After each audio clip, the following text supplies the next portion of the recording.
我好像逃不掉了。3年前，我睡了我的发小，因为不敢面对，所以我逃出了国，并删除了他的所有联系方式，就连共同好友都不知道我去了哪个国家。今天，我终于踏上了回国的路程，只因上周，我听到了他即将订婚的消息。亲爱的朋友，你有没有过这样的时刻，偶然翻开一本旧书，指尖触到泛黄的纸页，突然就想起某个午后，阳光透过窗棂洒在书籍上，连灰尘都在光束里慢慢飘。那时的时光好像特别慢，慢到能把书中的每一句话都嚼出味道。欢迎来到时光书房，喜欢我的朋友欢迎点击订阅分享。那我们故事开始。晚上，酒吧，来，喝，今晚姐姐高兴。瑶宝，你这一回来，就这么嗨？怎么？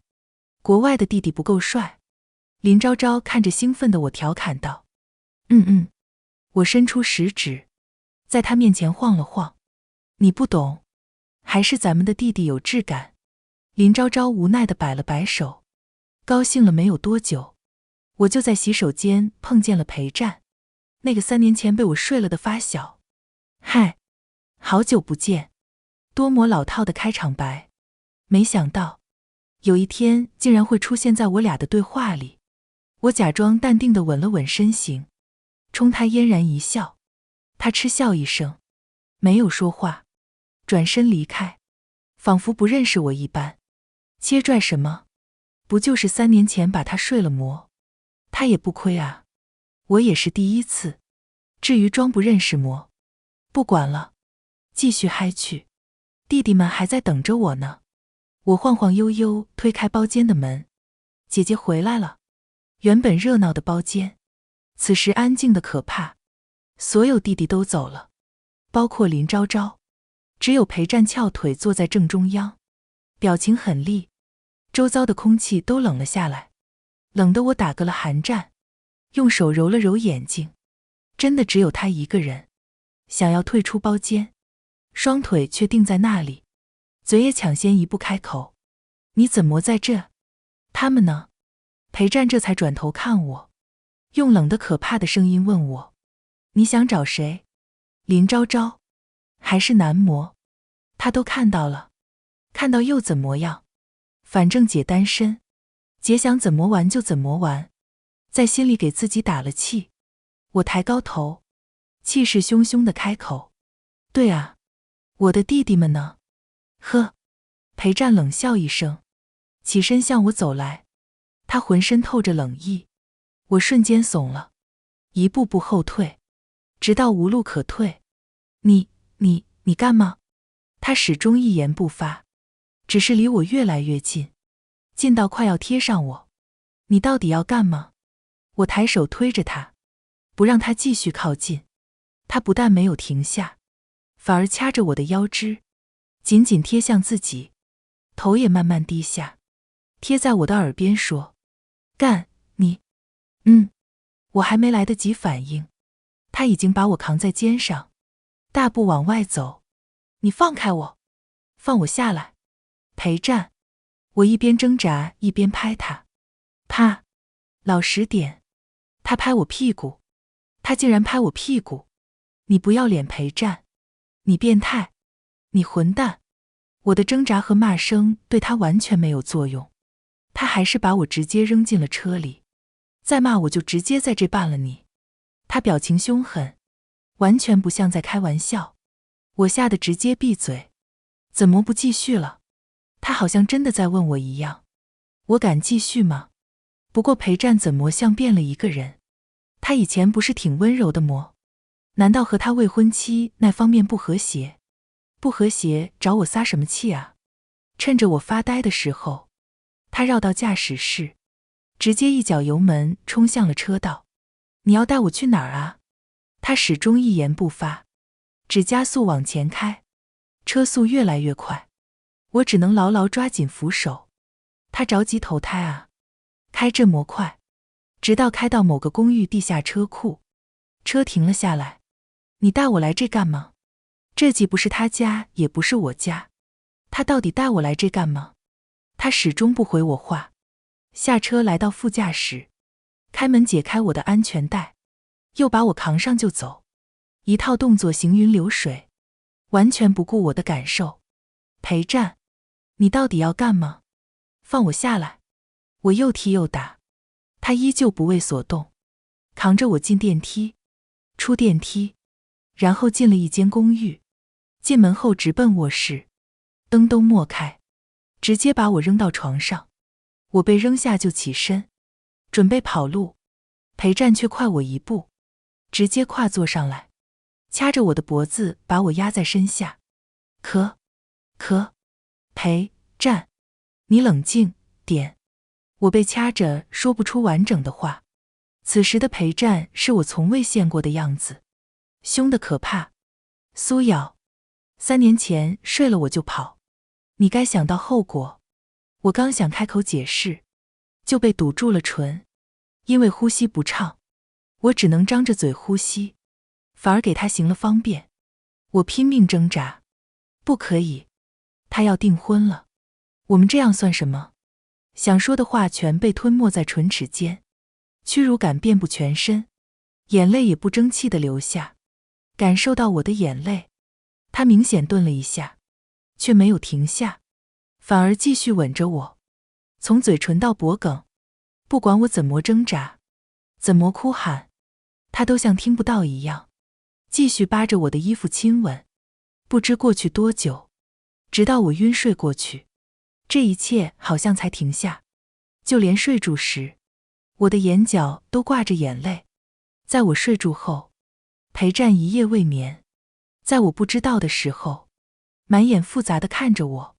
第二天下午，我浑身酸痛地醒来，感觉腰都要散架了。这个裴战是饿了多久？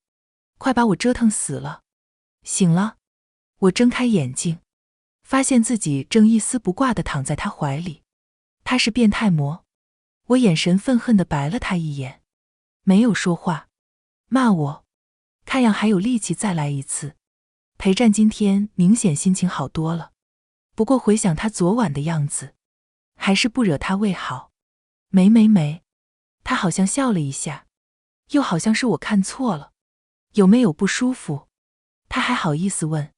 昨晚发了疯的折腾我，我全身上下都不舒服好不好？没有，和他说也没用，还是赶紧离开为好。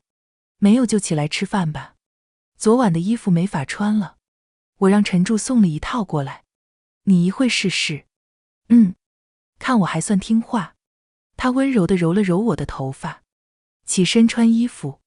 我闭眼不敢看他，他笑了一下，没有说什么，开门走了出去。等他走后，我才起身穿衣服去洗漱。站在镜子前，我简直不敢相信，身上脖子上全是他留下的暧昧痕迹，好多衣服都遮不住。他是狗吗？只能把头发放下，尽量遮挡一下了。整理好后，我轻轻打开房门，刚迈出卧室，就对上了裴战的眼睛。过来吃饭。刚想开口拒绝，肚子就不合时宜的抗议。我尴尬笑笑，乖乖走过去坐下。这房子不错啊，你新买的啊？我吃着早餐，环视了一圈，找了个话题说道。婚房。裴战始终盯着我回答。婚房他还把我带过来，他疯了吧？他这几年到底经历了什么啊？原本那么温柔的人，怎么变成这样了？我吃好了，我就先走了。匆匆吃了几口，准备起身离开。苏瑶，聊聊吧。听着他认真的语气，我停下了起身的动作，又坐了回去。确实该聊聊了，他马上要订婚了，昨晚的荒唐本不该发生。好，看我还算乖巧。他整个人也看起来温柔了不少。昨晚是个意外，我明白的，你可能就是心里不平衡，毕竟3年前我睡了你，昨晚就当扯平了。你放心，我不会告诉你未婚妻的。这件事就当没发生过。我抢先一步，把话一口气说完。意外，我他妈努力了一晚上，你告诉我当没发生过。裴战又变回昨晚那个冷冷的样子，眼神狠厉地看着我。那你想怎么样？我都认吃亏了，还不行么？你都要订婚了。我越说越委屈，眼泪在眼眶里打转，连声音都带了点颤抖。呵，3年前睡完我就跑，回国就找男模，你还委屈上了？裴战嗤笑一声，控诉我的罪证。我找男模怎么了？我单身，还不能找男模了？很好。裴战顶了下腮，又继续问道：3年前魏石魔离开，我被他的问话愣住了。他魏石魔在意这个？看我不回答，他又继续询问：没石魔啊，就是尴尬吗？哎呀，你到底想干嘛？你直说吧，横竖都是一死，不如来得痛快点。他有什么要求，自己尽量满足就是了。以后他走他的阳关道，我过我的独木桥，谁也别挨谁。他想了想，口气认真地说：和我结婚？结婚？你疯了吧？你都要订婚了。虽然不知道他的订婚对象是谁，多半是他那位白月光，但是哪有临时换新娘的啊？他在开什么玩笑？苏瑶，睡了我，你别想再跑了。他怎么知道我又想逃走的？他好像看出来我的想法，不知道什么时候走到我身边，捏着我的下巴，迫使我抬头看他。苏瑶，要么和我结婚，要么就一辈子住在这里。他为什么想和我结婚？他的未婚妻到底是谁？难道不是少晴？不对，他刚才说什么了？一辈子住在这里，你什么意思？你要囚禁我？如果你不同意，也不是不可能。他表情淡然，好像在说很平常的事。你发什么疯？你不怕少晴伤心吗？我就不信他忍心伤害他。关少晴什么事？我在说我俩的事。你未婚妻不是他魔？不是。怪不得要和我结婚，这是娶不到白月光，拿我当替代品呢。他怎么可以这么混蛋？好歹我也是和他一起长大的朋友，就因为在我这失了身，又娶不到心爱的他，就报复我吗？我不要。你说什么？手上的力道又重了几分，疼得我轻哼出声。你捏疼我了，放开。你倒是娇气得很，虽然嘴上吐槽，手却放了下来。给你3天时间好好想想，想不明白就一直住这吧。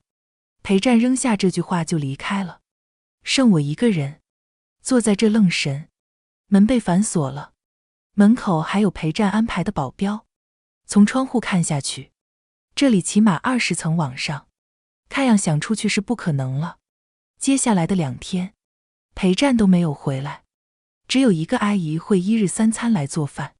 我想过和阿姨借电话求救一下，不过阿姨进门前都上交了手机，我一点办法都没有，只能想想怎么劝裴战放弃这个想法。其实裴战作为结婚对象来说，可以说是毫无缺点可言，可能唯一的缺点就是不爱我吧。至于我为什么不接受，因为一个秘密，所有人都不知道，只有我自己知道的秘密。我爱裴战，并且爱了他6年，我们从小一起长大，不知道从什么时候开始，他在我眼中不再是那个和林昭昭一样的好朋友，而是一个男人。可能是他给我处理伤口的眼神很温柔，也可能是他背我回家时的后背很温暖。总之我爱上了他，即便知道他有个爱而不得的白月光，我还是控制不住自己爱上了他。本以为今天他也不会回来了，却在晚饭时代替阿姨进了门。他开门进来时，我正坐在窗边看风景，阿姨，今晚我没胃口，不用给我做饭了。听见开门声，我头也没回地说道。魏时魔没胃口。听见他的声音，我惊讶回头，怎么是你？苏瑶，这是我家。他脱下外套，随手搭在沙发上，边说边向我走来。哦，我回过身，继续看着窗外，没有再看他。看我毫无生机的样子，他轻轻把我抱起，自己坐下，把我放到腿上，顺手整理我脸上的碎发。考虑的怎么样了？我没有阻止他的动作，乖乖坐在他身上，眼睛依旧看着窗外，回答他：结婚吧，既然跑不掉，那不如答应他，就当圆了自己从前的心愿。听见我的回答，他明显笑了一下，刚要开口，就被我抢先一步。多久？什么意思？他嗔了嗔，像听不懂我说的话。结婚？多久结束？我没有理会他的变化，又问了一遍。呵，他嗤笑一声，抬手掰过我的脸。你想多久？看着他发狠的脸，我没有退缩，看着他的眼睛说道：3年，3年应该够了，用3年时间来结束我的暗恋。好，听你的。3年。裴战把我放下，生气离开。不明白他为什么生气。3年婚姻，不耽误他以后继续追他的白月光啊。他有什么可生气的？我不缠他一辈子，他应该开心才对啊。裴战离开后，晚上一直没有回来，而是第2天，带着我俩的户口本，一起出现在公寓。不知道他是怎么拿到我家的户口本，多半是我妈给的吧。毕竟我妈从小就念叨，希望他能当他的女婿。看见裴战比看见我这个亲女儿都开心。民政局人很少，我们用了不到半小时，就拿到了结婚证。现在可以把手机还我了吧？手机从那天早上起来，就不知道哪儿去了，想必是被他拿走的。裴战从兜里拿出我的手机，递给我，我伸手去拿，却拽不过来。我生气瞪他，下午搬过来。他拽着手机不撒手，哪有询问的样子？我有说不的权利吗？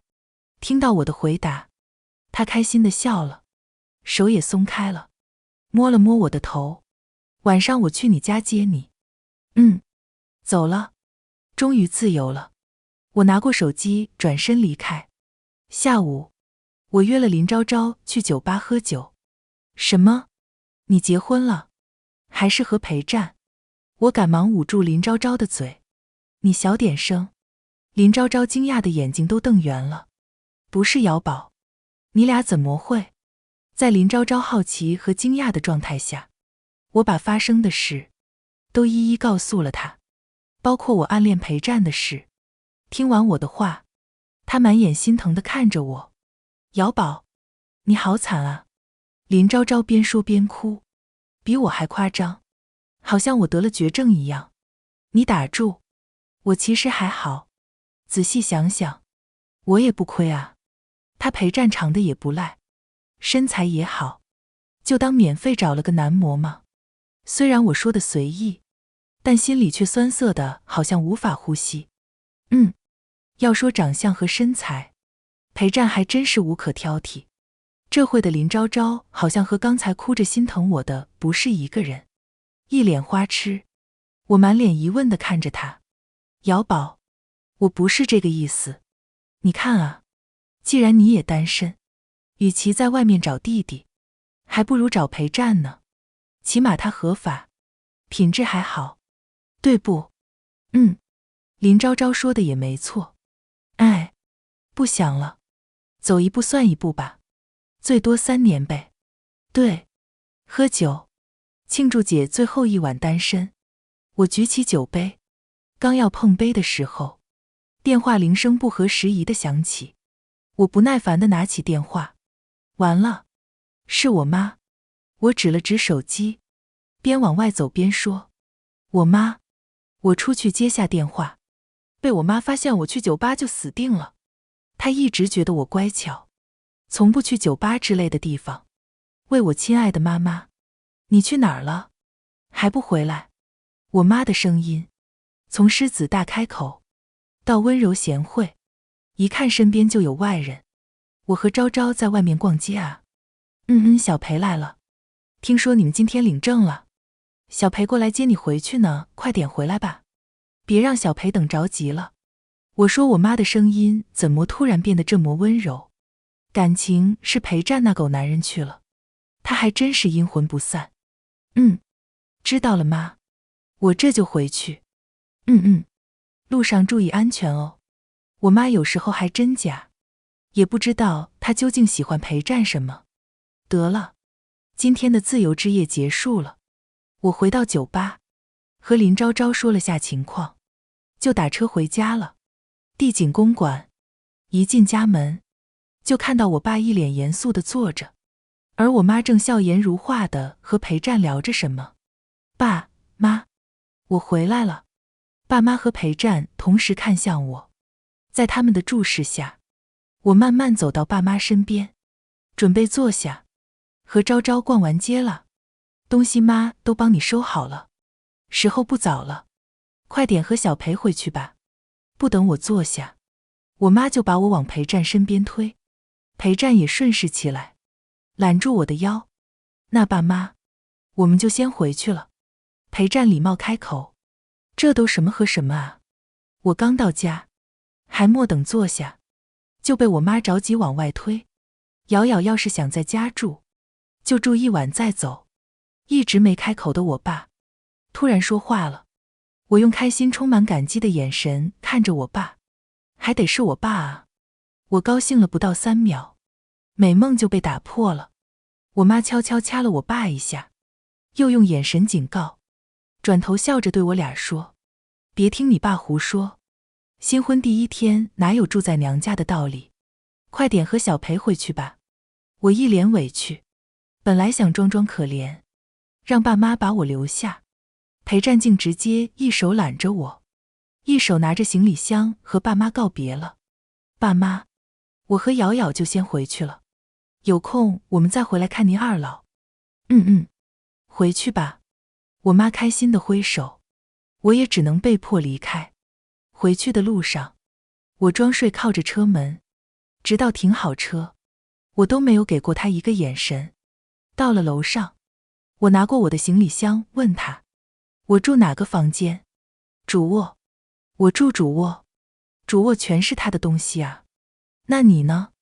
她一步步向我走来，一手揽着我的腰贴向自己，也住主卧。我刚想开口反驳，就被她抢先一步打断。苏瑶，我要的是有名有实的夫妻，睡都睡过了，这时候和我装矜持。我抬手指着自己，气急败坏地说，我装矜持？住就住，你都不怕，我怕什么？说完便打掉他的手，推着行李箱进主卧。本来还想着让他为邵晴晴守身如玉，既然他都不在乎，我还瞎操什么心？晚上，我早早洗完澡躺在床上，裴战不知道在书房忙什么，很晚都没有回来，眼皮越来越沉，不知不觉，我慢慢的睡住了。裴战忙完工作进屋，就看到我睡得香甜，他悄悄来到我这边，轻轻摸了摸我的头发，又亲吻了下我的额头，就去洗澡了。第二天醒来，床上没有裴战，也不知道他昨晚回没回来住。回国1周了，本来打算参加完裴战的订婚宴就回国外的，意外留下来了。我也该找点事做了。在国外的几年，一直在游戏公司做原画师，近几年国内游戏市场也越来越火热，应该比较好就业。我整理了一些作品，投了几家简历，接下来就看有没有合适的公司了。这几天，裴战每晚都会回来，有时回来的早，就折腾我；回来的晚，就抱着我睡。不知道的还以为他爱我入骨呢。不过我知道，他真正爱的另有其人。这天，裴战早早就下班回来了。我正看着电视剧，看了一眼进门的他，就转头继续追剧。收拾一下，出去吃饭。出去吃？我能不去吗？我好像在家待久了，不怎么想出门。不能。切我都多余问他，随便找了条裙子换上，头发随意一挽，妆也莫化。走吧。裴战看着我愣了愣，你就这么去？不化妆？吃个饭有什么可打扮的？又不是约会。对啊。怎么？你嫌我这样丢人？最好觉得我丢人，这样我就不用去了。反正我也懒得去，我无所谓，你一会别后悔就行。我后什么悔？我看他就是嫌弃我。云顶轩。进了餐厅包间我就后悔了，满满一屋子人，除了裴战的朋友，还有一个女人，裴战的白月光少晴。我用疑问的目光看向裴战，用眼神问候他，他仿佛看不见我想刀人的目光，牵着我的手走到最里面的座位。阿战，怎么来这么晚？少晴用腻的出水的声音关心着裴战。为了接他。裴战没有感情的回话，不过怎么他对少晴说话这么冷淡？难道是在做戏给他看？听了裴战的话，少晴明显脸色暗了下来，不过只一瞬，马上又换上他标准的微笑。原来是去接苏瑶了。上学的时候，苏瑶就喜欢黏着阿战，没想到长大了还这么粘人。呵，他这么白莲花，裴战看不出来吗？还是他就喜欢这样的？口味可真独特。人家本来不想来，是裴战非要接人家来呢。不就是比茶魔？谁不会啊？听我娇滴滴的开口，少晴的脸都要挂不住他的假笑了。这样啊？阿战还是那么贴心，长大了还是拿你当妹妹宠。他可真会给裴战找理由。谁家好人把妹妹宠上床的？也不知道他俩为什么没锁死，非得拉上自己来演戏，是吗？我还以为裴战是对我别有用心呢，原来是拿我当妹妹啊。我故意拉长音调，身体轻轻靠向他。一直看戏的裴战，这时终于不做摆件了，开口说道：没拿你当妹妹，吃饭吧。他竟然没向着少晴说话，抽风了。对，吃饭。来，大家先吃吧，别光聊天了。裴战的朋友也看出了气氛尴尬，纷纷配合着说。少晴也只能尴尬地笑笑，莫再说什么。吃饭期间，少晴一直给裴战夹菜，我连看都懒得看，只低头吃自己的。他有那闲工夫伺候别人，我可没有。吃饱肚子才是主要的。正吃得欢的时候，我的盘子里多了一个剥好壳的虾。我疑问地看向给我虾的裴战，这是干嘛呢？你不是爱吃虾？吃吧。我没有接话，默默夹着别的菜吃。另一边的少晴都快气死了，眼神恨恨地看着我。阿战，我也喜欢吃虾，意思不要再明显。他也想让裴战剥给他吃呗。你俩可真会玩。吃吧，桌上还有很多。我满脸问号地看着裴战，你就这么对待你的白月光？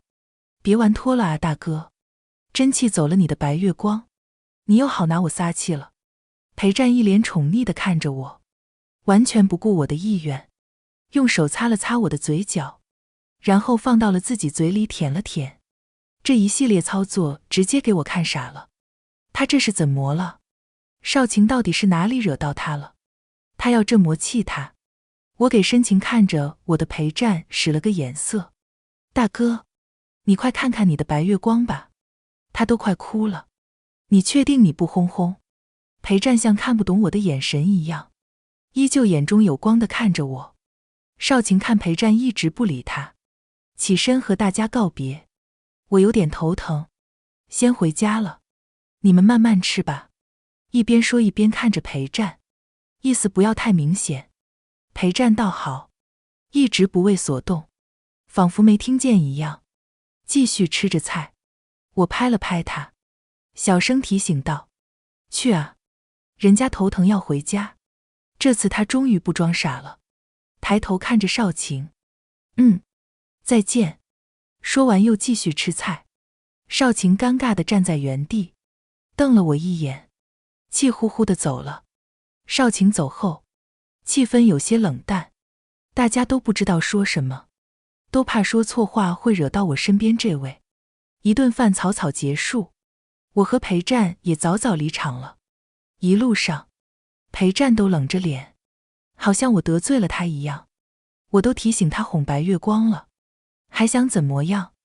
一进家门，裴战直接抓住我想要开灯的手，一步步贴近我，直到我没有退路，后背贴到墙上。你干嘛？我用另一只手去推他抓着我的手，他直接反手把我两只手背在身后，然后用一只手抓住。裴战，你发什么疯？我吃痛，生气吼他。你说呢？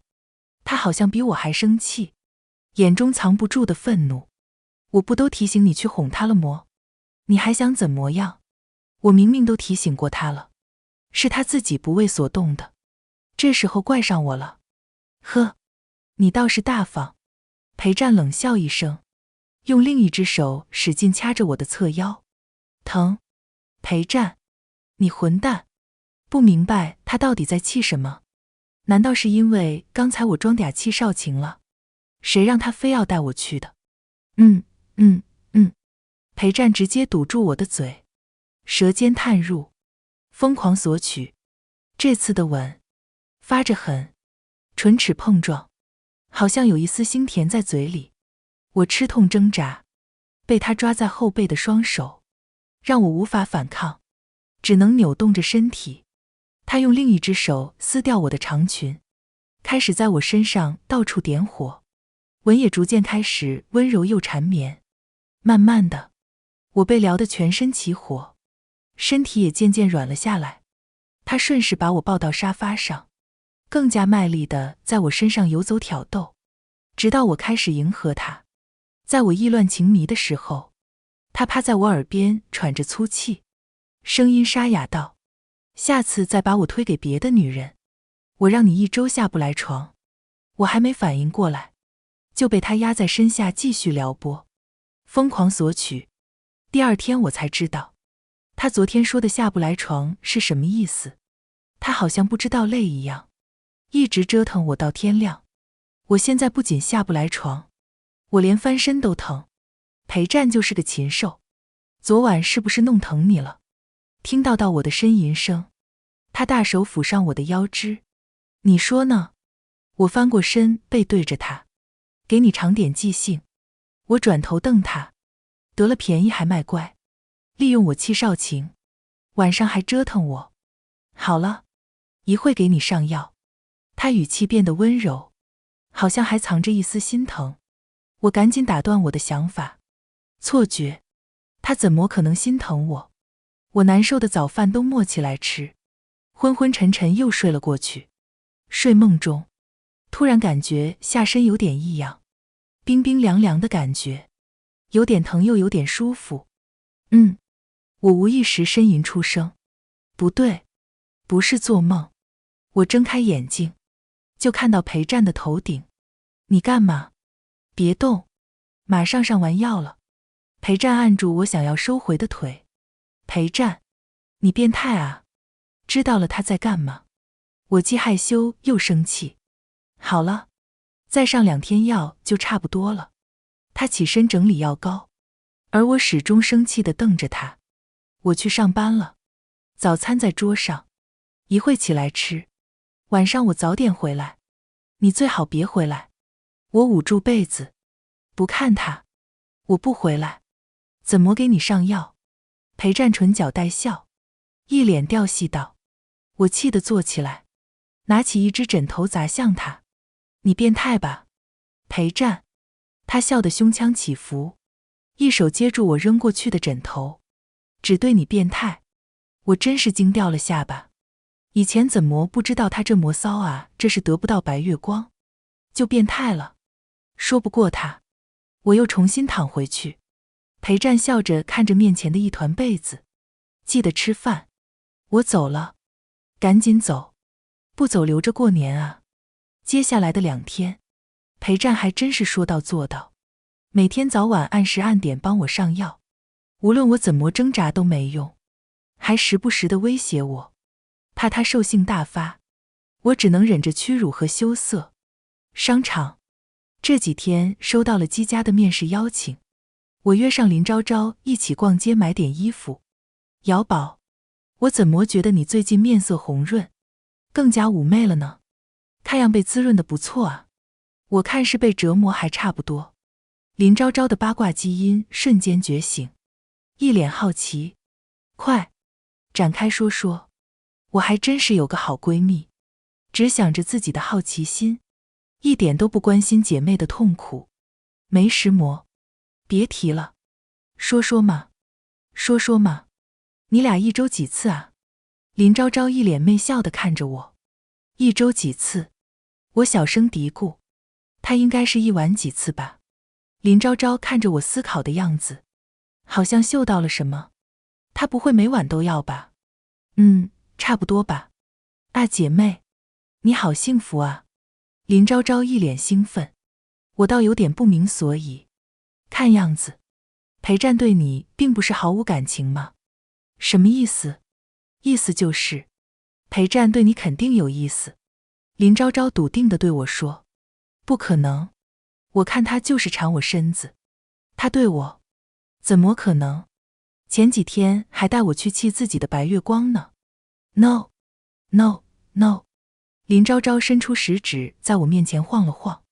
男人如果只是馋你身子，不会每天都要，更不会1晚几次。他一定对你有意思，并且有很犟的占有欲。相信我，以我对男人的了解，裴战对你绝对有爱。林昭昭说的有理有据，我也有点将信将疑了。难道裴战对我睡出感情了？好巧啊，苏瑶。少晴不知何时出现在我面前，打断我的想法。怎么逛个街也能遇上他？还真是阴魂不散。好巧。我无奈打了声招呼。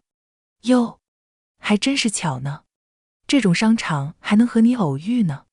看样子最近没少赚吧。林昭昭看不惯他高傲的样子，开口对他。少晴家境一般，如果不是因为裴战，以他的收入，是不会来这种高端商场买东西的。不过，我还是觉得昭昭戳人痛处不太好，出身也不是自己能选择的。我赶紧拽了拽昭昭的胳膊，示意他别这样。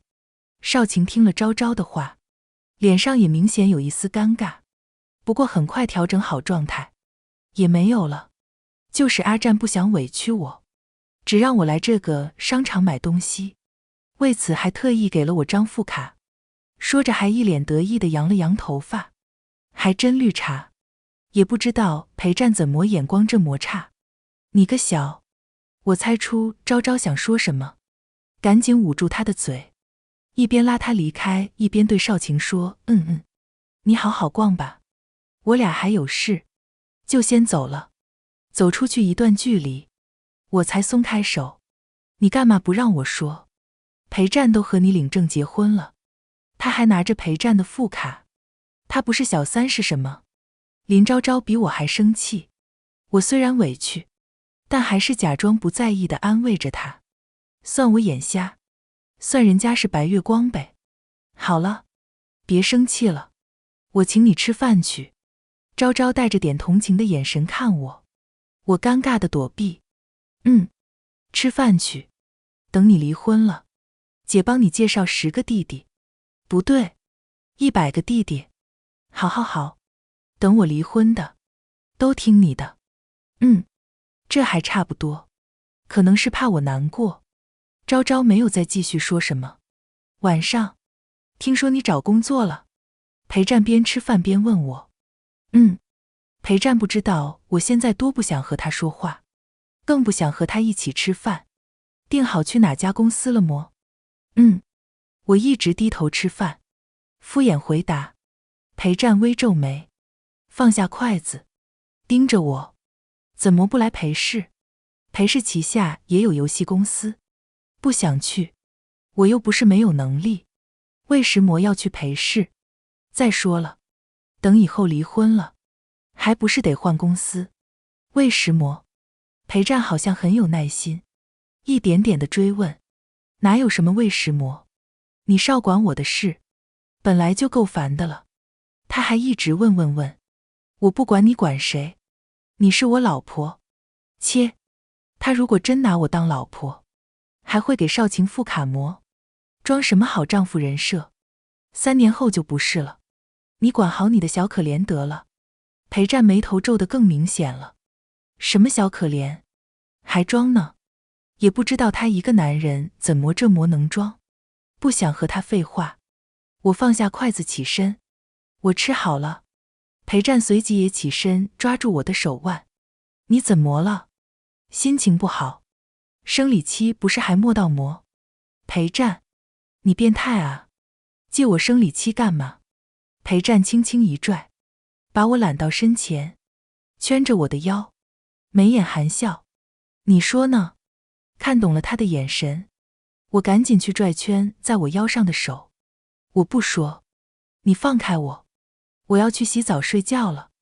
裴战主动松开了手，我刚想转身离开，又被他掐着腰抱到腿上。别急，一会一起去。看着他炙热的眼神和下身的变化，想到几天前的那个晚上，我浑身一紧，吓得我赶紧推他，挣扎着要逃跑，却没想，不光没有离开分毫，反而还帮了他。老婆，你好像比我还急。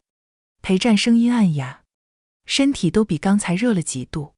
你胡说，快放开我。我话还没说完，唇已经被他吻上，手也不老实地伸进衣服，揉捏我腰间的软肉。腰间的大手不知何时揉捏上我的柔软，我没忍住发出声音。他好像很满意我的情不自禁，唇角带笑地继续挑逗。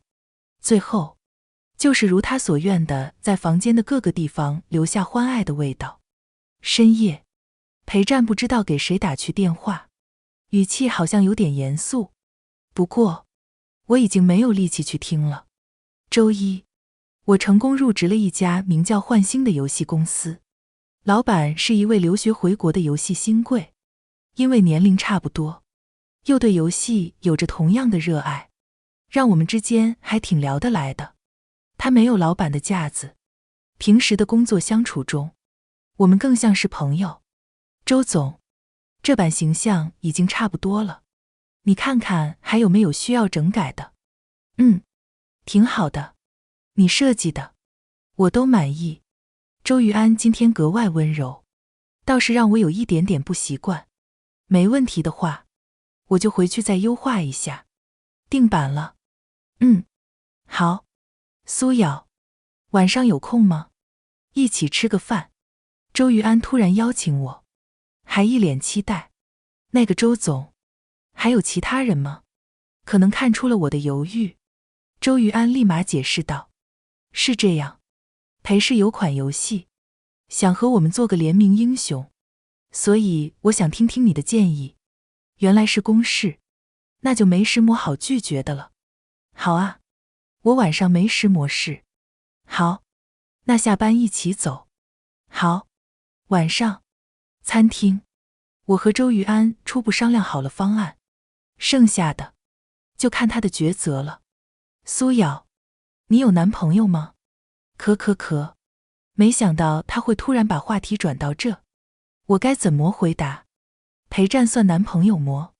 慢点，抱歉，我可能问的有点唐突。不会，闲聊嘛。我喝了口水，顺了顺嗓子。我还没有男朋友。真的？听到我说没有男朋友，周玉安明显兴奋了许多，连音调都提高了。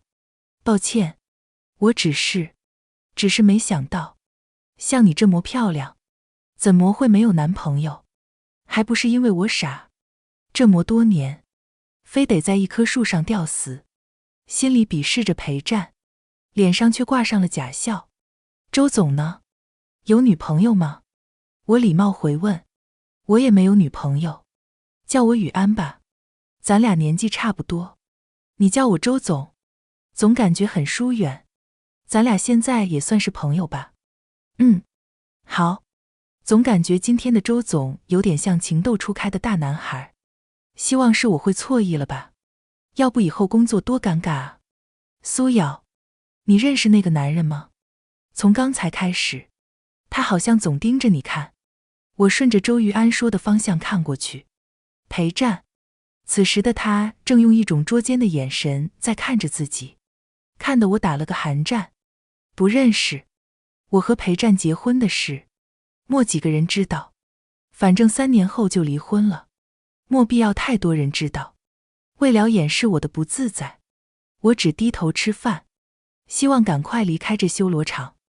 老婆，就在我专注往嘴里塞菜的时候，裴战不知道什么时候走了过来。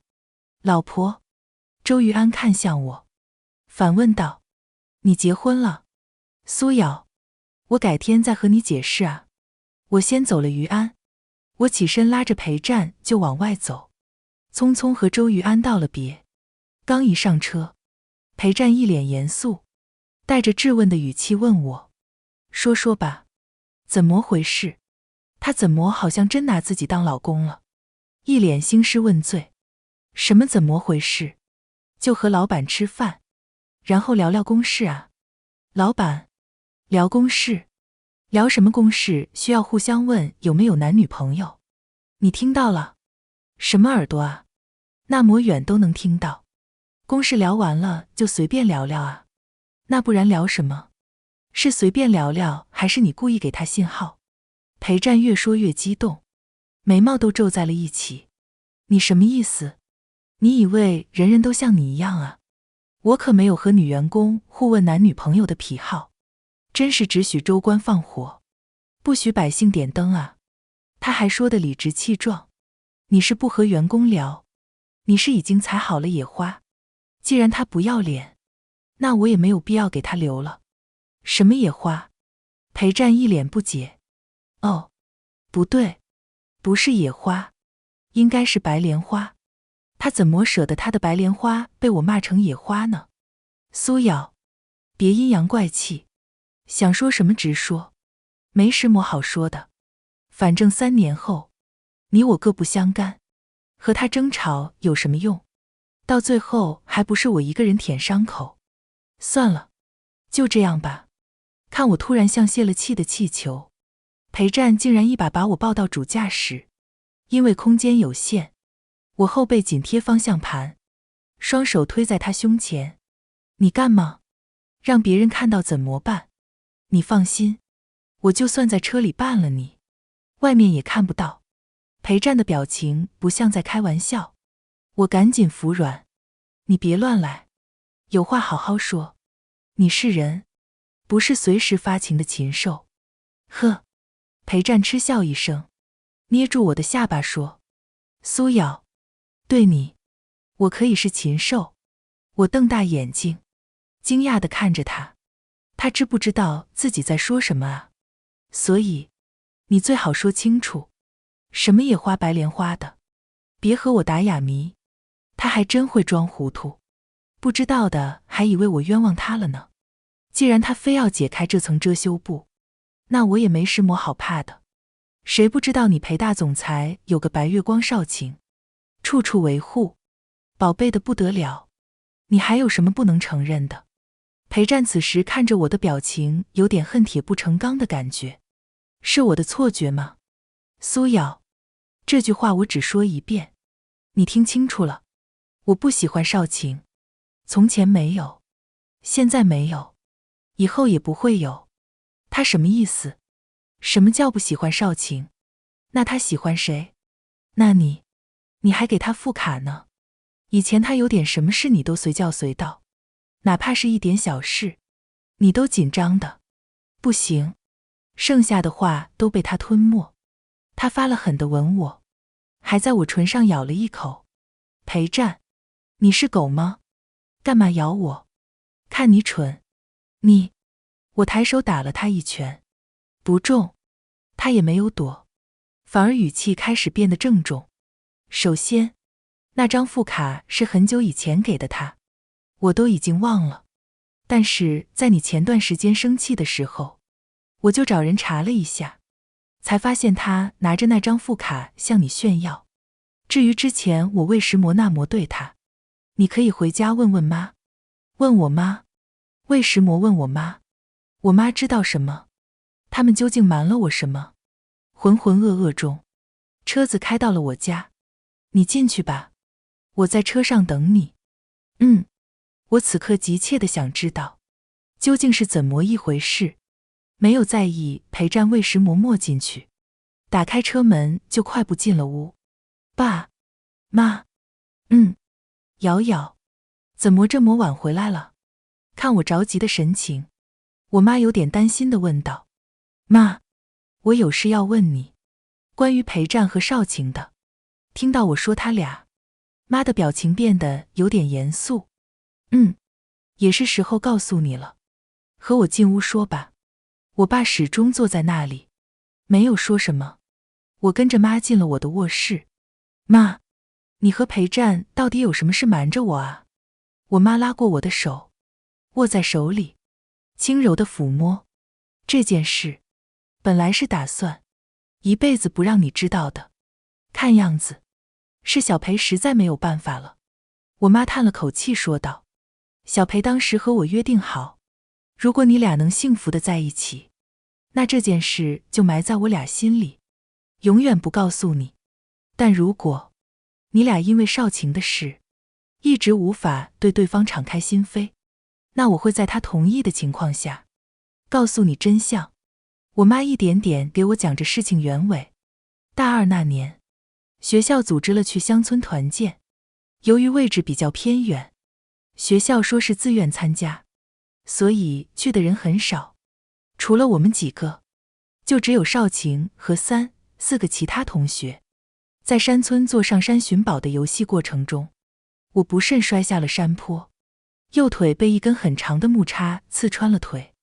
当时我和裴战一组，他一路抱着我下山去医院。途中，我因失血过多，晕了过去，所以对于后来发生的事并不知情。我以为只是正常处理伤口，然后就回去了。原来，乡村里只有一个小医院。